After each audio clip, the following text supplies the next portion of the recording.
এতটুকু ভাবনা নিয়ে ভেতরে একটু অহংকার এসে গেল। এরপরে আল্লাহর ওলি সামন দিকে রওনা হয়ে গেলেন। শিবলি রহমাতুল্লাহ আলাইহি তার মুরিদ সাথে, জুনায়েদ বাগদাদি সাথে, হাজারো মুরিদ। কিছু দূর গিয়া তাকায় দেখতেছেন খ্রিস্টান এলাকার মহিলা সুন্দরী মেয়েরা পানির কূপের থেকে কলসি ভরে ভরে পানি নিয়ে যায়। 30,000 হাদিসের হাফেজ আবু আব্দুল্লাহ সুন্দরী মেয়ের দিয়ে নজর করে এক নজরে তাকাইলেন। জুনায়েদ বাগদাদি বলেন, শায়েখ চলেন। নজর ওদিকে রাখিয়া হাতির ইশারায় বলে, যাও যাও, আমি যাব না, ওই খ্রিস্টান মেয়েকে বিবাহ না করে যাব না। কান্নার রোল পড়ে গেল, মাটি পর্যন্ত নরম হয়ে গেল, কিন্তু আবু আব্দুল্লাহর দিলটা আর নরম হলো না। কান্না করে শিবলি রহমাতুল্লাহ আলাইহি বলেন, আমাদের কাফেলা ইরাকে রওনা হয়ে গেলাম। এদিকে ঘটনা কি ঘটে যায়, আবু আব্দুল্লাহ একটানে খ্রিস্টান মেয়েটার বাড়ি গিয়া খ্রিস্টান মেয়ের বাবারে বলে, খ্রিস্টান মেয়ের বাবা, তোমার মেয়েটাকে আমার কাছে বিবাহ দিতে হবে। খ্রিস্টান ডাক দিয়া কয়, রে টুপিওয়ালা, আমার মেয়েকে যদি বিবাহ করতে চাও 2টা শর্ত তোমার মানতে হবে।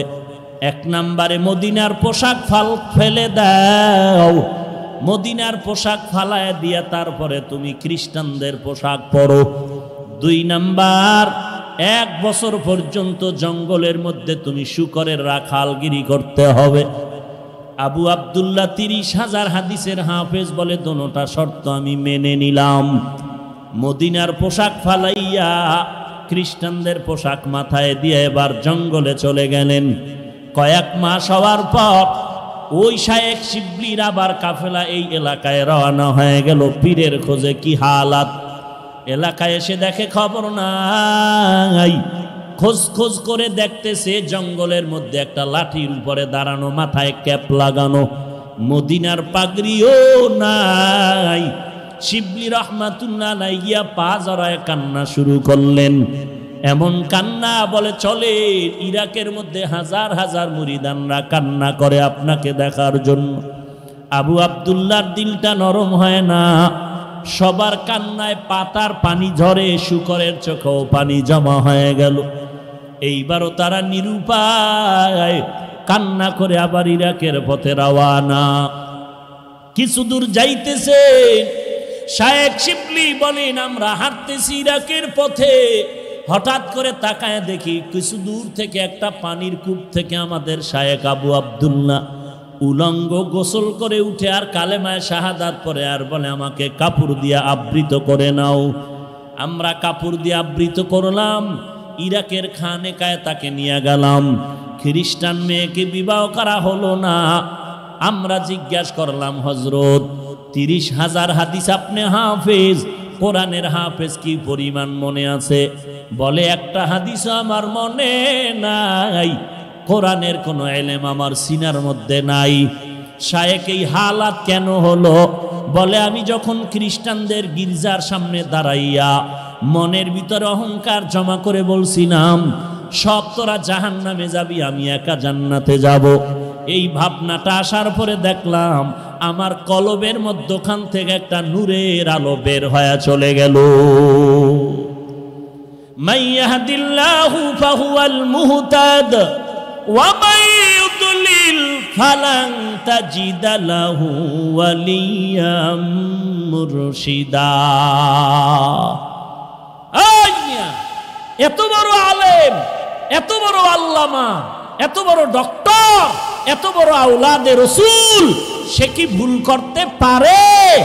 এত বড় আলেম, এত বড় আল্লামা সঠিক পথে থেকে জান্নাতে যেতে পারবে, তার গ্যারান্টি কি? তার গ্যারান্টি কি? অহংকারী হয় না রে ভাই।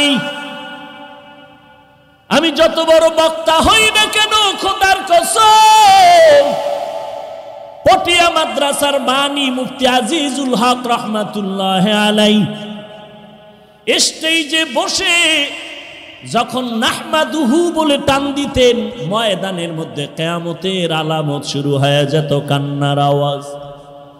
চরমনায়ের জমিনে ঘুমান্ত সৈয়দ ফজলুল করিম মাত্র ঘড়ি ধরা 40 মিনিটের বয়ান, সারা ময়দানের ভেতরে কান্নার আওয়াজ। আর আমি 3 ঘন্টা চিল্লাইলো নিজেরও কান্না নাই, উম্মতেরও কান্নার খবর নাই। ওরে আল্লাহর বান্দা, যত বড় মুহাদ্দিস, যত বড় মাওলানা, মুফতি আর খতিব দাবি করি না কেন, ভালো করে অন্তরকে থামায়া দাও। হাজী এমদাদুল্লাহ মুহাজিরে মক্কি এবং মুহাদ্দিস শাহ ওলিউল্লাহ মুহাদ্দিস দেহলভির মতো কোনোদিন হওয়া যাবে না, কিন্তু তাদের কি হালাত! মরণ পর্যন্ত কান্নার উপরে ছিলেন, কবরে একা কেমনে থাকবো? আল্লাহর ভয় অন্তরে ঢুকাও। এজন্যই আমি বলেছি, আবারও বলছি, কথাটা মনে রাখো। কিয়ামত পর্যন্ত যত বয়ান হবে, মানুষ এই বয়ানের মধ্যে আমল করবে না যতক্ষণ পর্যন্ত আল্লাহর প্রতি আযাবের ভয় না আসবে। আর আল্লাহর আযাবের ভয় অন্তরে ততদিন পর্যন্ত আসবে না যতদিন পর্যন্ত বান্দা আল্লাহ ওয়ালার সোহবতে না যাবে।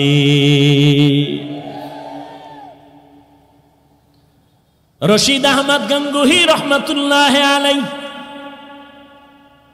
এত বড় আলেম, তার কি দরকার ছিল কোরআন হাদিস পড়িয়াই তো মাওলারে পেয়ে যাইতেন, কিন্তু আরেকজন আল্লাহওয়ালার পেছনে যাওয়ার কি প্রয়োজন?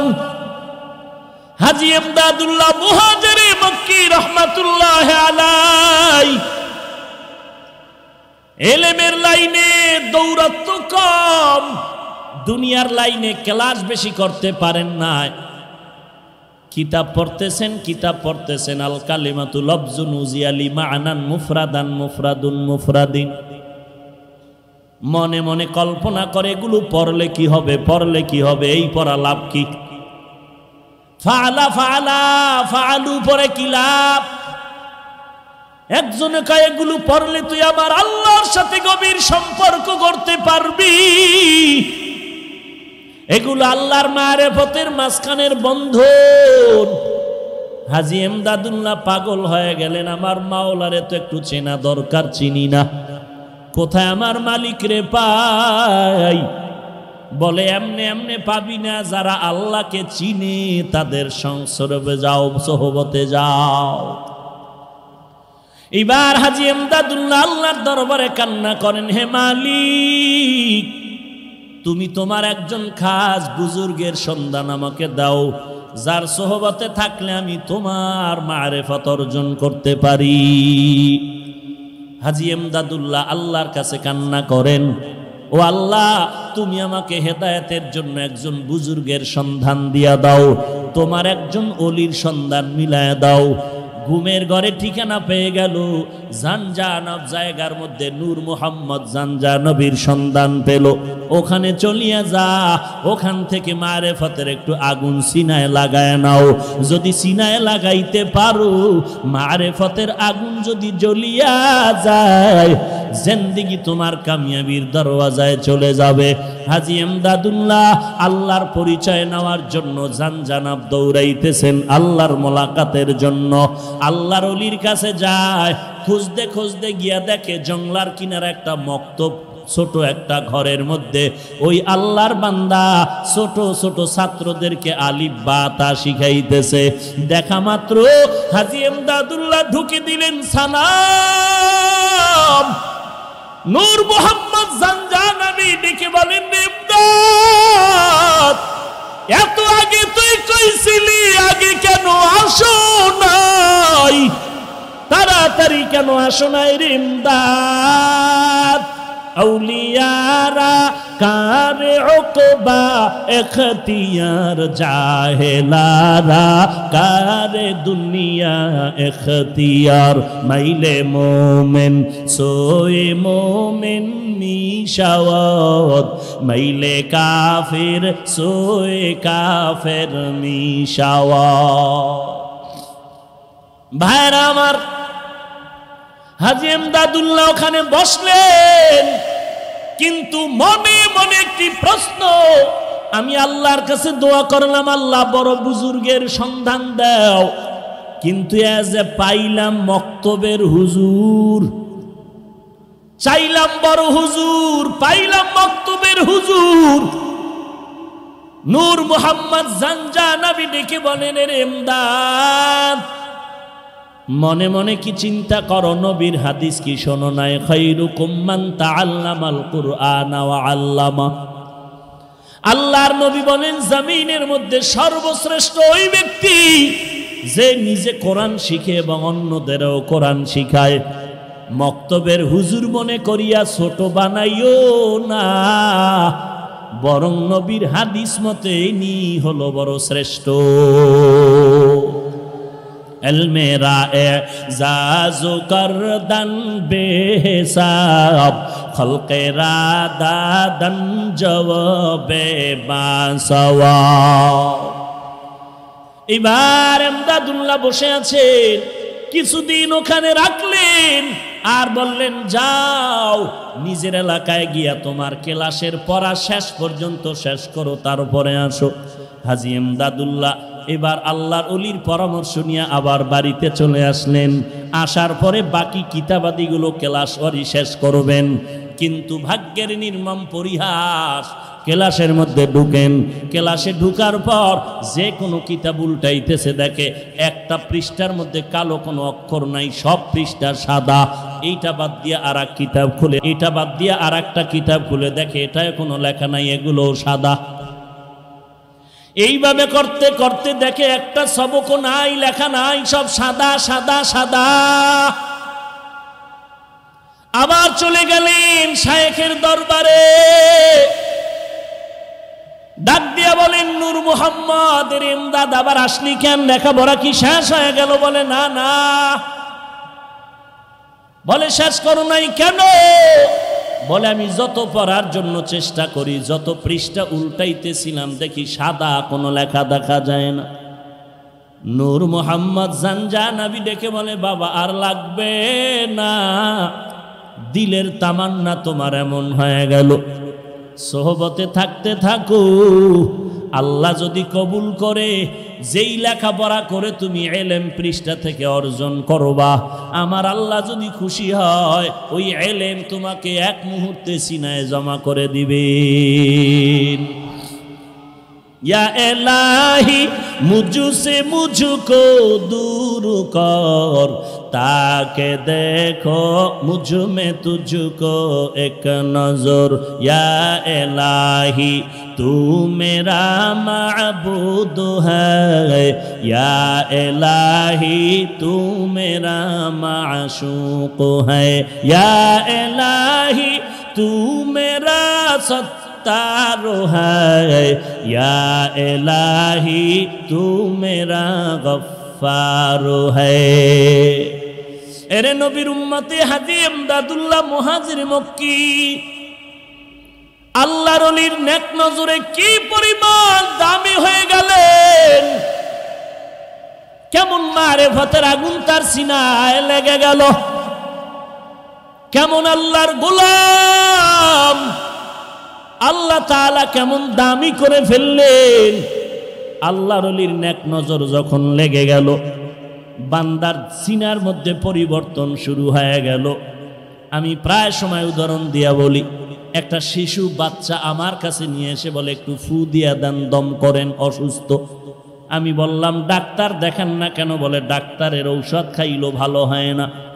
আমি বললাম তো ব্যাপারটা কি? বলে বদনজর, বদনজর, বদনজর। একটা বেহায়া বেআমল গাঞ্জাখোরের বদনজরে যদি একটা বাচ্চার মধ্যে যদি রিয়াকশন শুরু হয়, একটা বেহায়া বেআমল গাঞ্জাখোরের বদনজর যদি গাছের মধ্যে লাগে ফল নষ্ট হয়।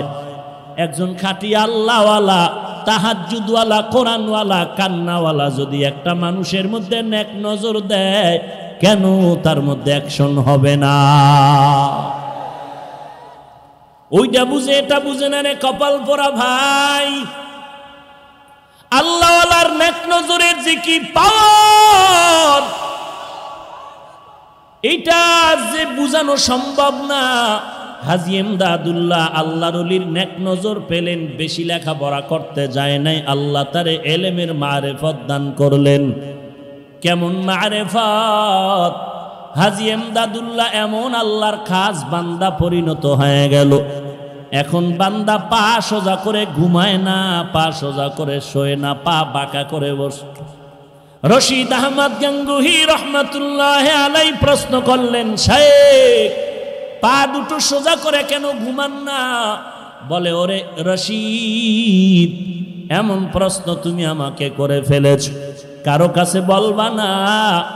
আমি আমার মাওলার বড় আশিক। আমি পাওটা খোলার জন্য যেদিকেই পা বাড়াই, ডানে বলো বামে বলো সামনে পেছনে, আমি এমদাদুল্লাহ সেদিকে আমার মাওলার নূরের তাজাল্লি দেখতে পাই। আমি আল্লাহ তাআলার নূরের তাজাল্লি দেখতে পাই। এই বয়ানটা করা সহজ, বুঝানো সম্ভব না, বুঝাও বড় সম্ভব না। ওই হাজী এমদাদুল্লাহর সিনার থেকে মারেফতের আগুন লেগেছে রশিদ আহমদের সিনায়, আর ওই রশিদ আহমদের সিনার থেকে মারেফতের আগুন লেগেছে উজানির কারি ইব্রাহিমের সিনায়, আর ওই উজানির কারি ইব্রাহিমের সিনার থেকে মারেফতের আগুন লেগেছে চরমনার সৈয়দ ইসহাকের সিনায়।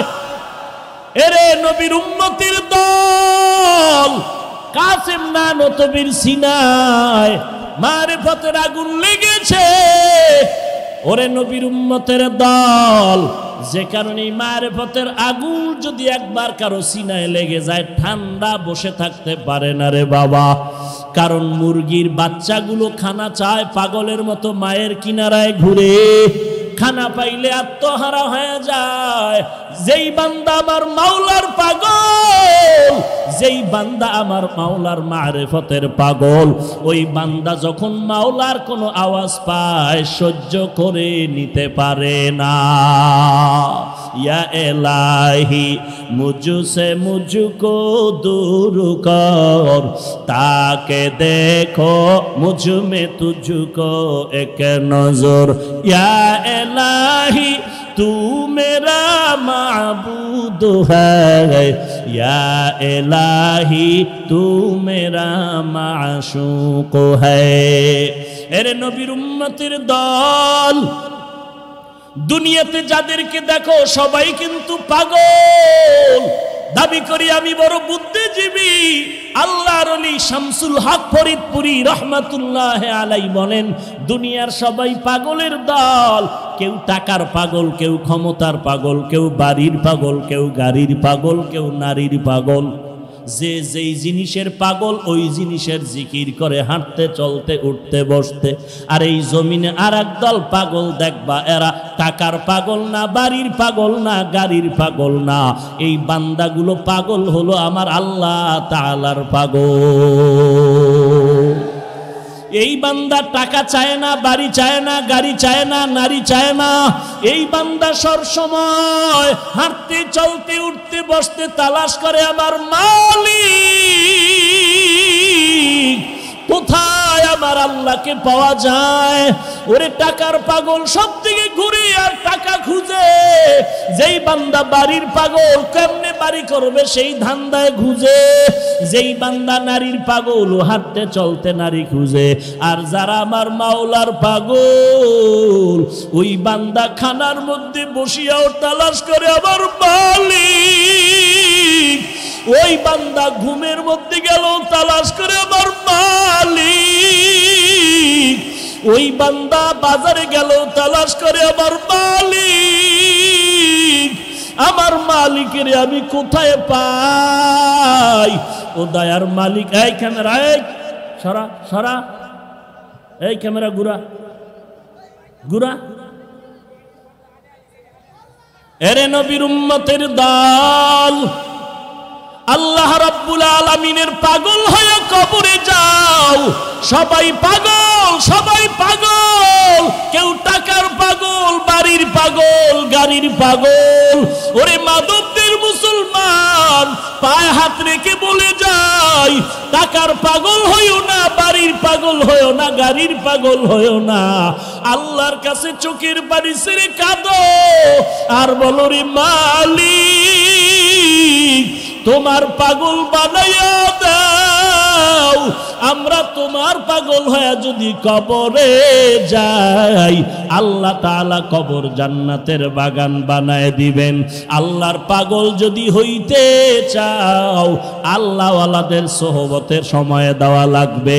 আল্লাহওয়ালা তালাশ করু, যাদের চেহারার দিয়ে তাকাইলে কলিজা ঠান্ডা, নেক আমলের আগ্রহ বেড়ে যাবে। খবরদার আল্লাহওয়ালা খুঁজতে গিয়া ভণ্ডের কিনারায় যেও না, সাবধান। এই জমিনে আল্লাহওয়ালা নামের ভণ্ডের অভাব নাই। আমার নবী দিনের দাওয়াত দিতে গিয়া খানা নাই, ঘুম নাই, পেটে পাথর। আর এই জমিনে এমন আল্লাহওয়ালা খানকায় বসে আছে, 30 বছর খানকায় দৌড়াইলি, তোমার পীর সাহেব এলাকায় এসে কালেমার কথা বলে না। আমার মনে হয় তোমার পীর হয়তো নারী, না হয় হিজরা। हकीकत से तू दुनिया बेखबर है, दुनिया की नुमाइश पर नजर है। नमी गुयम के आज दुनिया जुदा बाश, बहर कारे के बाशी बा खुदा बाश। या अय्युहल्लज़ीना आमानुत्तकुल्लाह, দুটো আদেশের মধ্যে 1 নম্বরে আল্লাহকে ভয় করো। আল্লাহকে ভয় করার মানে আল্লাহর আযাবের ভয় কর, কারণ আল্লাহর আযাব বড় ভয়ঙ্কর আযাব। 1 সেকেন্ডের জন্য আল্লাহ পাকের আযাব সহ্য করার শক্তি কারো নাই রে বাবা। এ জমিন থেকে 9 কোটি 30 লক্ষ মাইল উপরে সূর্য, দিনের বেলা ছিল, রাতের বেলা না। এরপর এত গরম কেন রে বাবা? সূর্যের গরম, এত গরম ঘাম, ফ্যানের বাতাসেও ঠান্ডা হয় না। এর এলাকার যুবক, আমিও তোমার মতো একটা যুবক সন্তান। টুপি মাথায় দিলে মাথা গরম হয় বাবা, তুমি বুঝতেছো, আমি বুঝি না। ব্যাপারটা এমন না। দাড়িটা লম্বা করলে যৌবনের ভাব চলে যাবে, তুমি বুঝতেছো, আমি বুঝি না। ব্যাপারটা কিন্তু এমন না। লম্বা জামা পরলে শরীর আটকায় যাবে, তুমি বুঝতেছো, আমি বুঝি না। ব্যাপারটা এমন না। এত কিছু বুঝার পরও কেন টুপি ফালাই না, দাড়ি ফালাই না, নামাজ বাদ দেই না? একমাত্র কারণ আল্লাহর কোরআন পড়লাম, নবীর হাদিস পড়ে দেখলাম একটা কথাও মিথ্যা নাই। গুনাহগারের জন্য আল্লাহ জাহান্নাম বানায় রাখছেন, নেক আমলওয়ালার জন্য আল্লাহ জান্নাত বানায় রাখছেন। ওই জাহান্নাম কত বড় ভয়ঙ্কর, 1 সেকেন্ডের আযাব সহ্য করার শক্তি কারো নাই রে বাবা। ওই জাহান্নামের গরম সহ্য করতে পারবো না। এই জন্যই তো আল্লাহর মহাব্বতে টুপিও সারি না, নামাজ সারি না, বেপরদায় চলার চেষ্টা করি না। কারণ আল্লাহর নবী বলেন, ওরে দুনিয়ার মুমিন, ও দুনিয়ার বান্দা, 1 জাররা পরিমাণ গুনাহ নিয়ে যদি কবরে যাও, ওই কবরে 2 পার্শ্বের মাটির চাপ, ওই কবরের মাটির চাপে পাঁজরের হাড্ডি চুরমার হয়ে যাবে। একটা নয়, দুটো নয়, 90 থেকে 99টা সাপ। কবরের ভেতরে জাহান্নামের আগুন সহ্য করার শক্তি নাই রে ভাই। এরে যুবক, পায়ে হাত রেখে বলি, গুনাহ ছেড়ে দাও, আর গুনাহের কাছে যেও না, তওবা করো রে মালিক। আর গুনাহ করব না রে আল্লাহ, তুমি মাফ করে দাও। আয় আল্লাহ, তুমি আমাকে জাহান্নামের আগুন থেকে বাঁচায় দাও রে আল্লাহ। ও আল্লাহ, দুনিয়াতে সূর্যের গরম সহ্য করতে পারি না। কেউ যদি আমার হাতে একটা বেতের বাড়ি দেয়, বড় ব্যথা পাই, বড় কষ্ট পাই, সহ্য করতে পারি না। একটা বেতের বাড়িতে যদি এত ব্যথা, ওই কবরের মাটির চাপে কি ব্যথা সহ্য করার শক্তি নাই রে যুবক। আল্লাহর কাছে তওবা করো, জিন্দেগিতে আর নামাজ ছাড়বা না, গুনাহের পথে যাবা না, নবীর আদর্শ ছাড়া চলবা না, নবীর সুন্নতের আমল ছাড়বা না, আল্লাহ ওয়ালার সোহবত বাদ দিবা না রে বাবা। ওরে যুবক তাকায়া দেখ, তোমার আমার মতো কত যুবক নামাজি দাড়িওয়ালার অভাব নাই, পাশে বসে আছে। ওরে বান্দা তাকায়া দেখ, যুবকের চোখের কোঠায় পানি। এই যুবক কেন কাঁদতেছে জিজ্ঞাসা কর। ও মা হারায় নাই, বাবাও হারায় নাই, তারপরও কেন কাঁদে? ওই বান্দা আমার মাওলাকে হারাইয়া কাঁদতেছে। ওই বান্দা মা তালাশ করে না, বাবা তালাশ করে না, ও তালাশ করে আমার মালিক, আমার মাওলারে। ওরে বান্দা ওই মাওলাকে বন্ধু বানায় নাও, আল্লাহর কাছে চোখের পানি ছেড়ে কান্না করো, তওবা করো। যদি চোখে পানি না আসে, কান্নাওয়ালার কাছে গিয়া হাতটা বাড়ায়া দোয়া চাও। ওরে কান্নাওয়ালা ভাই, তোমার কপাল কত ভালো, আমার কপাল পোড়া, চোখে পানি নাই, গুনাহের কারণে দিলটা শক্ত হয়ে গেল। ও আল্লাহ, কান্নাওয়ালা চক্ষু দাও, কান্নাওয়ালা চক্ষু দান করো আল্লাহ। কারণ দুনিয়ার ঘরে আগুন লাগলে পানি ছাড়া যেমন ঠান্ডা করা যায় না, ওরে গুনাহের কারণে যে জাহান্নামের আগুন, ওই জাহান্নামের আগুন চোখের পানি ছাড়া ঠান্ডা হবে না রে বাবা। চোখের পানি নিয়ে কবরে যাও, আল্লাহর দরবারে দিলটা খুলে ডাক দাও, রে মালিক তুমি আমাদেরকে খালি ফিরাইয়া দিও না রে আল্লাহ। আয় আল্লাহ, তুমি তোমার নামের পাগল বানাইয়া দিও,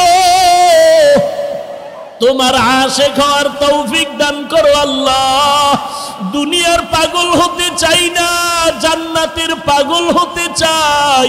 ও আল্লাহ, তুমি মাফ করে দাও। আয় আল্লাহ, তুমি এই ময়দানের একটা বান্দাকেও খালি ফিরাইয়া দিও না রে আল্লাহ। সেই সকাল 11টা থেকে কত বান্দা হাজির, ও মাওলা শুধু তোমার মুহাব্বত, খানা চায় না, টাকা চায় না, শুধু তোমার মোহাব্বতের আশায় বসে আছে রে আল্লাহ। কাউকে খালি ফিরাইয়া দিও না, মেহেরবানি করে সবাইকে জান্নাতের মেহমান বানায় দাও, আমিন।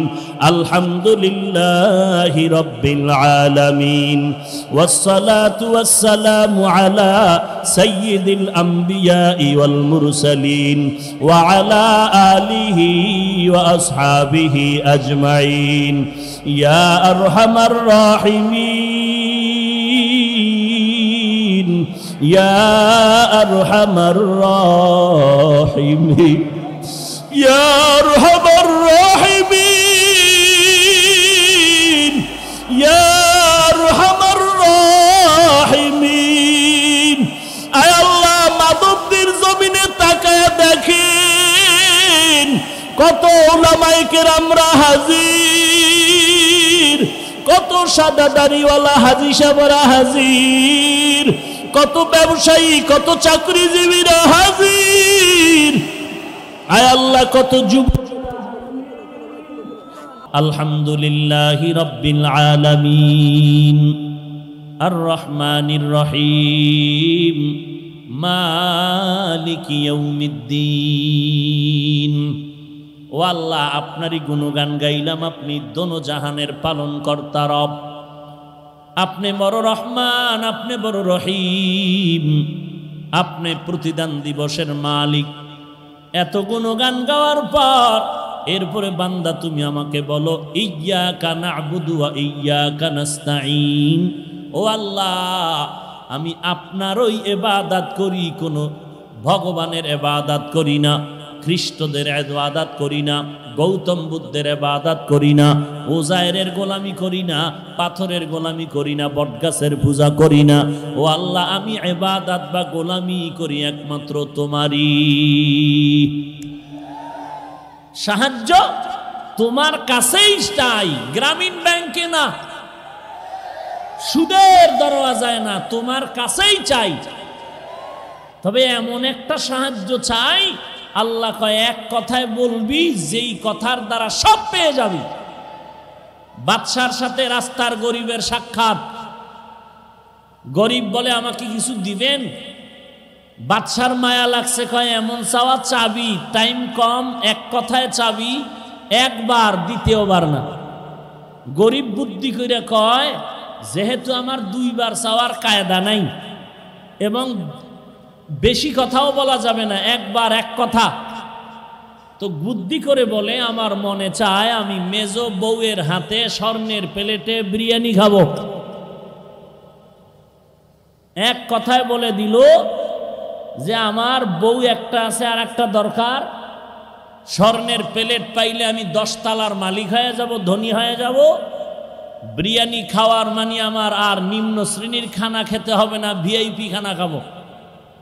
আল্লাহ বলেন এমন একটা শব্দ দিয়ে সাহায্য চাও যেই সাহায্যের মাধ্যমে তোমার সব দিক পরিপূর্ণ হয়ে যাবে, তার নাম হেদায়াত। ইহদিনাস সিরাতাল